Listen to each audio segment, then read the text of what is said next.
Le site agricole de Nkwadi est un programme volontariste du gouvernement national à travers le ministère de l'Agriculture. Un vaste et ambitieux projet matérialisé par ce gigantesque champ de maïs et même de manioc qui s'étend sur près de 500 hectares situés à 45 km de la ville de Mbujimaï en plein territoire de Tchilenge. Dans sa vision de promouvoir l'autosuffisance alimentaire grâce aux initiatives locales modernes, le chef de l'État Félix-Antoine Tshisekedi Tshilombo a voulu personnellement se rassurer de la capacité de production de ce site agricole qui se trouve encore dans sa phase embryonnaire.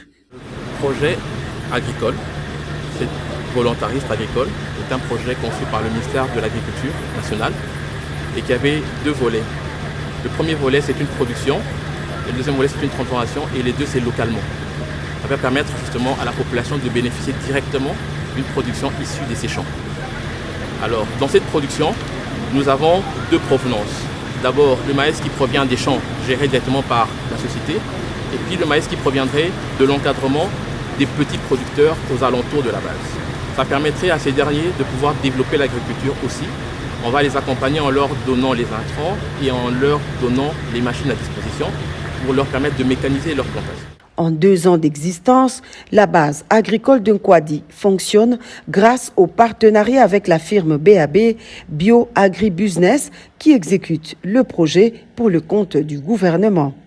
Un programme volontariste qui se trouve encore dans une phase expérimentale et qui fait recours à la minière de Bakwanga à travers sa minoterie pour la transformation de la récolte en semoule de maïs de qualité supérieure.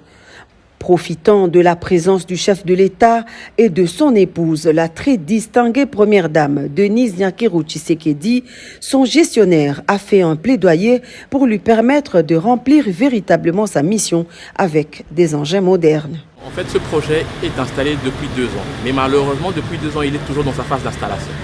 Et donc, nous avons affaire à un partenaire qui installe le matériel et donc qui a été au-delà de la période attendue. Ce qui nous a handicapés dans les champs parce que nous, en tant que gestionnaires, nous avons produit localement du maïs, mais qui n'a pas pu être transformé localement également.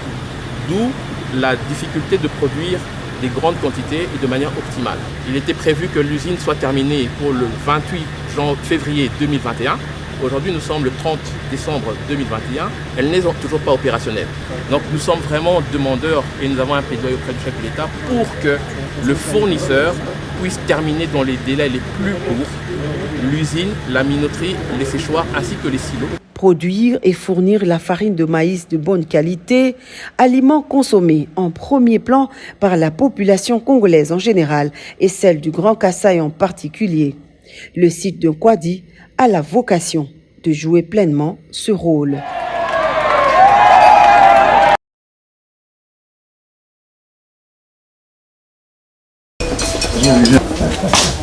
Ça va bien. Président, oui. Bien, c'est la fin de l'année. Je suis venu d'abord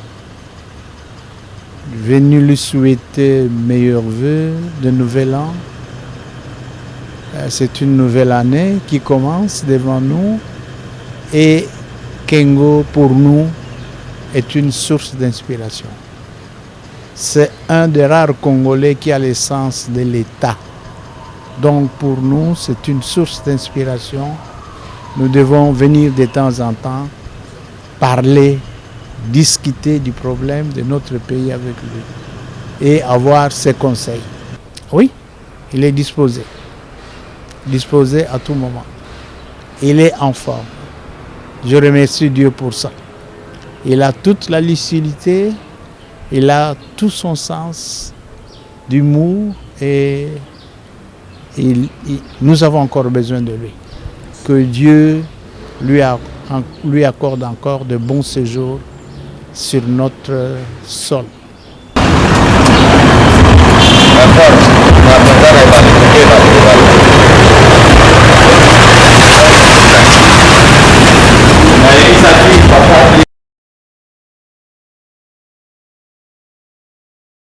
Je suis venu pour faire un constat constater l'effectivité de la distribution des produits, notamment le chinchard avec lequel on a commencé, pour nous assurer d'abord de la disponibilité du stock et nous assurer que les distributeurs sont effectivement bien servis et que la population bénéficie.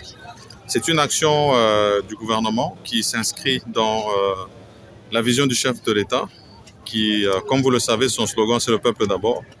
Et dans le programme du gouvernement, nous avons cette obligation d'améliorer le panier de la ménagère. Et donc, c'est dans ce cadre que nous sommes ici avec le ministère de l'économie. Nous sommes satisfaits de voir que effectivement les stocks sont arrivés. Bien sûr, des efforts restent à faire dans la distribution, mais nous sommes en période de fin d'année et nous voulions que la population puisse bénéficier de ces produits à cette période de l'année. Et on peut voir aussi que finalement sur le terrain, on peut assister à une baisse de prix assez significative et qui puisse permettre surtout au peuple moyen d'accéder à l'achat de poissons chinchard. Il y a d'autres produits sur lesquels nous allons bien sûr travailler, notamment le poulet, la farine, comme c'est déjà d'ailleurs le cas avec la farine qui vient de Bukangalonzo, pour nous assurer aussi que de ce côté-là, nous arrivons à réguler les prix. Mais c'est aussi une interpellation finalement de nous rendre compte que dans le cadre de la diversification de l'économie, c'est important que nous puissions aussi mettre des moyens dans la production locale. Parce que ces solutions, nous les avons à l'extérieur, mais je pense que selon les recommandations de son Excellence, Monsieur le Président de la République, Félix-Antoine Tshisekedi, c'est important que nous puissions avoir ces produits ici, localement, avec des acteurs économiques locaux. Nous avons des rivières, nous avons des lacs, nous avons tout pour produire ici en République démocratique du Congo. Donc pendant que nous apportons ces solutions que j'estime être intermédiaires, il faudrait que nous puissions travailler sur la production locale. Varie entre 2000 francs le kilo, 1000 francs pour 4 pièces ou 500 francs congolais. Liboso to bando teka poisson papa mo piko na 2000 francs. Bena lelo to komo teka on a 1000 francs mboke bonge comme lenki. Pat ba lo baki mbisi royate. Mbisi ya ngoyo 4 poissons 1000 francs 500 francs ba balie ba toni papa tu va continuer boyer. Et continuer ka boyer et kata na te. Ti ka 1000 francs papa. À Matadi Kibala, sur la route de Matadi en allant vers Mitendi, ces Congolais louent plutôt la vision du président Félix-Antoine Tshilombo Tshisekedi, chef de l'État. Habitué à voir le prix grimper, il n'en revient pas de voir le prix de l'aliment le plus consommé revu considérablement à la baisse.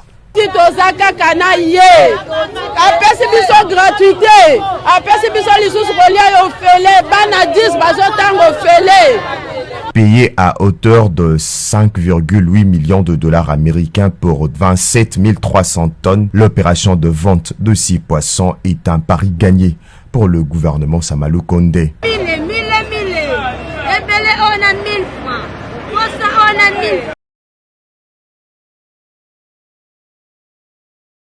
J'ai une fois de plus l'honneur de m'adresser à vous en tant que celui que vous avez majoritairement porté lors de la présidentielle de décembre 2018 pour défendre nos valeurs et reconstruire notre nation.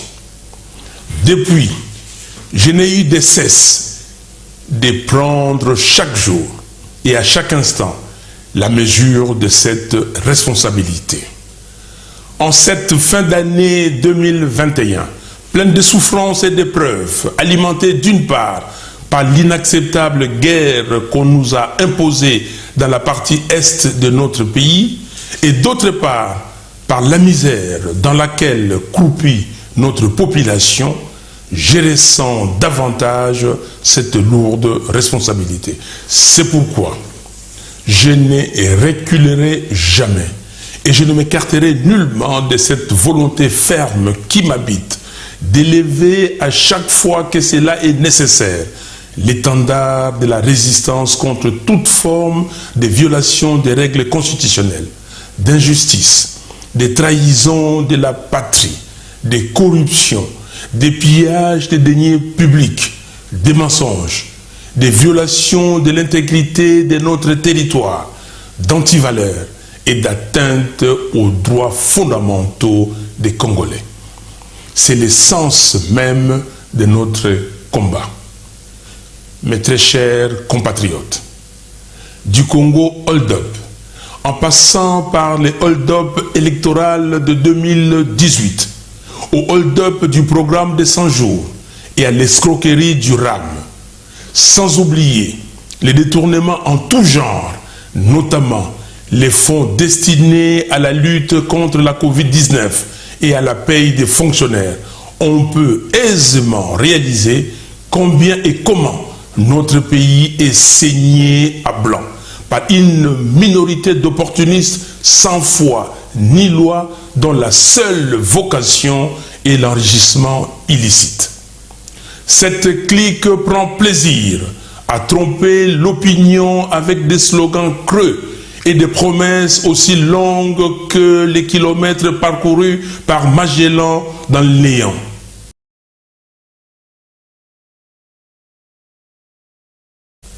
Mes très chers compatriotes, lèvons-nous et battons-nous.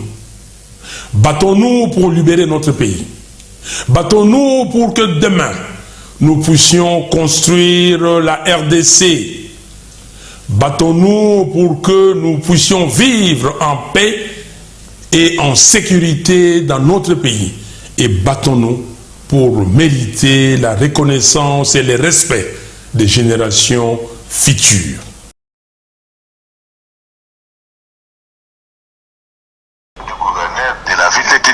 C'est ce que le gouverneur m'a dit et c'est ce que moi je peux donner comme information au stade actuel. Il faut écrire à l'hôtel de ville et c'est gratuit, on ne paye pas pour ça. Donc que toutes les églises qui veulent organiser ce genre de veillée s'adressent à l'hôtel de ville. Le gouverneur va accorder ses autorisations, mais s'il y a des difficultés, elles peuvent nous saisir, nous, de manière informelle. Donc on va faciliter la tâche du gouverneur, donc celui qui accorde les autorisations. La compétence étant d'attribution.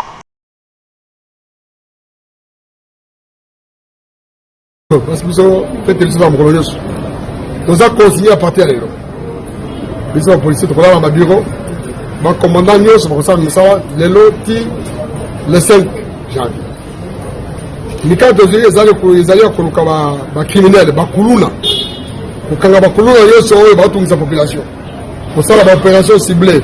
Pour ça, l'arrestation administrative.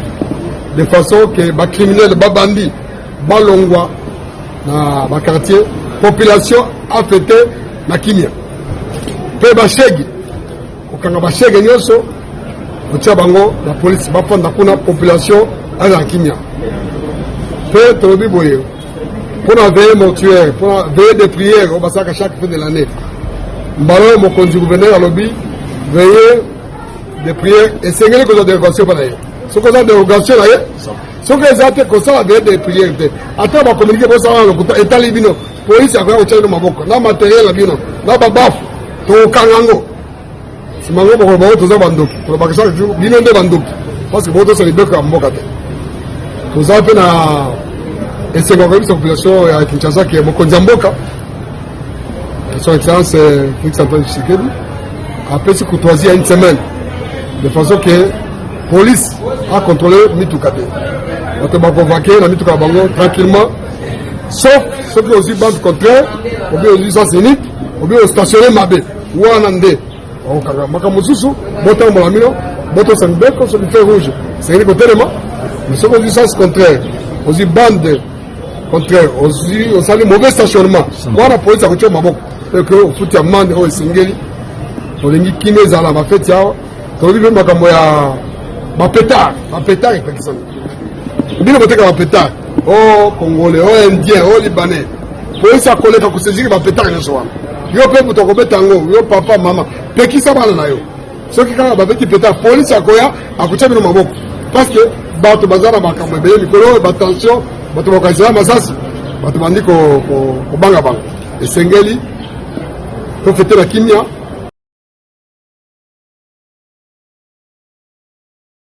Les cadres et militants des Envol, parti cher au député national d'Élysée Sanga, ont répondu présents à la matinée politique organisée au siège national sous la direction du coordonnateur provincial Yannick Mbadi.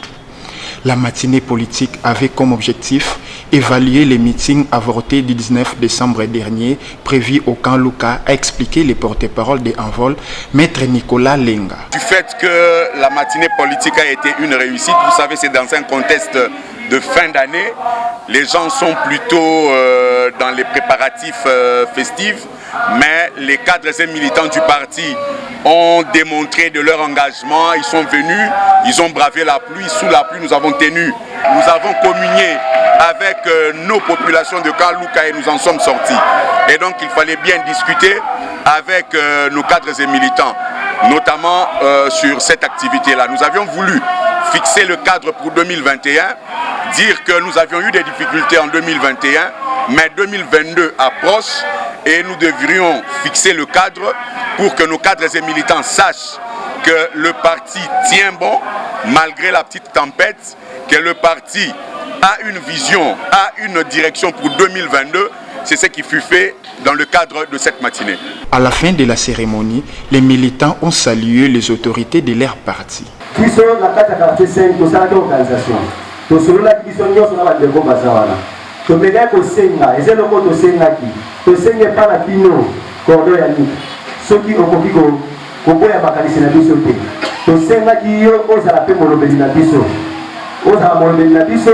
pour olobelaka biso ekosala malamu kuta parti en vol ekelemato tata mokonzi ya lingomba parti politique en vol nanu aya na kanko officiellement te mais ezalaki mbala ya yambo tomona na eleko oyo président national Denis esangaki te biso epesaki biso lokumu mingi yango mpe biso tozo remercier bino na niveau ya coordination particulièrement na yo moko coordonnateur provincial. Il s'est de souligner que cette matinée politique s'est clôturée par un message de veille des autorités des envols adressés aux militants.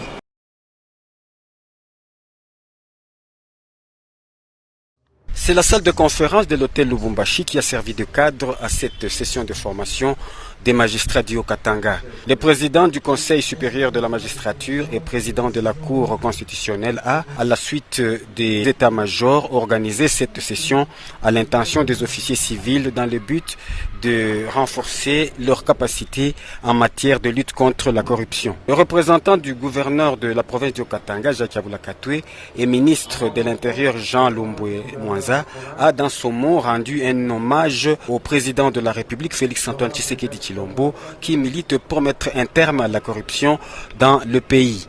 Par ailleurs, il a appelé les participants à cette formation de bien vouloir relever ce grand défi pour en finir avec ce fléau et ainsi aider la République démocratique du Congo à aller de l'avant. Et tout ceci a été organisé par rapport à l'initiative de son Excellence, le chef de l'État, président de la République, Antoine Félix Tshisekedi, qui a orienté sa vision de travail et qui a été emboîté par la justice. À cette occasion, nous profitons de votre micro pour féliciter le PG de Haut-Katanga pour sa bravoure de pouvoir bien organiser ces assises dans notre province. Vraiment un coup de chapeau à ces initiatives et nous lui demandons de continuer ainsi sur ces rythmes afin que le résultat soit palpé.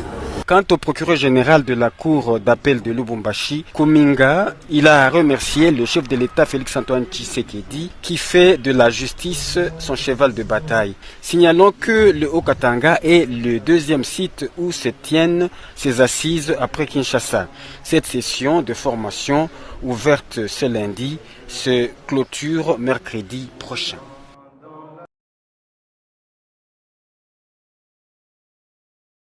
Tous pour la paix dans la chefferie de Kaponda pour permettre à cette entité administrative de se développer selon le souhait du chef de l'État Félix-Antoine Tshisekedi Tshilombo. C'est l'objectif de cette réunion dirigée par le gouverneur de province Jacques Abula-Katoué sur instruction du vice-premier ministre et ministre de l'Intérieur, représenté ici par certains de ses conseillers en présence du ministre provincial de l'Intérieur et des notables de l'espace Kaponda. Il était question de mettre en application le compromis du règlement des différends dans la chefferie de Kaponda. L'accord de paix dans cette partie du Haut-Katanga, parrainé par le ministère national de l'Intérieur, place Ferdinand Kaponda à la tête de la chefferie et Prince Boupé chargé des questions administratives. Ces échanges ont abouti à des résultats très satisfaisants. La chefferie peut aspirer désormais à son développement grâce à l'instauration de la paix. Je lance un message de paix, parce que vous voyez que sans la paix, on ne peut pas développer notre entité. Il faut qu'il y ait la paix avec tous les notables, tous les chefs de groupement, tous les chefs de village, pour continuer l'œuvre de développement que nous avons amorcée concernant les fonds que nous recevons pour la redevance minière. On s'était compromis sur qui devait faire le chef de chaufferie et la gestion administrative. Au finish, on avait tous signé d'un commun accord avec la délégation de Kinshasa, les notables attitrés. Ils avaient signé un compromis qui était un vade-mecum pour la gestion de cette entité. C'est ainsi que moi, on m'avait donné la charge, la lourde charge de l'administration de la chaufferie. C'est justement ce qui a fait un petit quick, c'est la non-mise en application de cet accord jusqu'à ce jour. C'est ainsi qu'aujourd'hui qu'il y a eu la cérémonie de la mise en application de cet accord pour que tout un chacun reste dans ses attributions. C'est ainsi que moi, en tant que gestionnaire de cette entité, aujourd'hui je dois remercier le vice-premier ministre en charge de l'Intérieur. Par la suite, le gouverneur de province a reçu la délégation du Conseil national de la jeunesse, conduite par son président William Mukambila. Lui présenter en prélude un grand projet qui est déjà lancé à Kinshasa. De venir à bout de ces fléaux. Dans son discours de clôture de la session ordinaire de septembre, le mercredi 29 décembre 2021, le président de l'Assemblée provinciale de Kinshasa a salué les efforts du gouvernement provincial dans la lutte contre l'insalubrité dans la ville-province de Kinshasa. Godempoe Kadima estime qu'en ce jour, la ville de Kinshasa est dirigée par des responsables dignes et appelle tout un chacun à multiplier les efforts pour relever les défis. Aujourd'hui, les artères principales de la ville de Kinshasa sont balayées de nuit comme de jour. Certainement, ils vont vous dire, mais si notre avenir, nous ne voyons pas ces gens. La réponse est simple et se trouve dans les lois urbanistiques de notre pays. C'est que chacun doit mettre la pauvreté autour de sa propre résidence. Au sortir, l'honorable Sami Kalonji Elide Makala, président de la commission PAJ de l'Assemblée provinciale de Kinshasa, salue l'effort fourni à ces sessions de septembre. J'ai participé à la session du début à la fin. Nous avons travaillé. Il y a eu plusieurs arrières. Vous avez suivi et la commission PAJ a travaillé d'arrache-pied et a fait adopter plusieurs édits. Cette fois-ci, au moins, nous avons eu la chance de présenter à la ville de Kinshasa, donc au gouvernement provincial, un certain nombre d'édits qui vont servir à la vie, qui vont servir à l'exécution de pouvoir réaliser des recettes. Et nous avons eu des contrôles parlementaires. Il y a eu des dits sur la création des métros qui, où la ville de Kinshasa va participer pour pouvoir améliorer la mobilité des Kinois dans la ville de Kinshasa. Il s'est dénoté que la session ordinaire de septembre a été essentiellement budgétaire.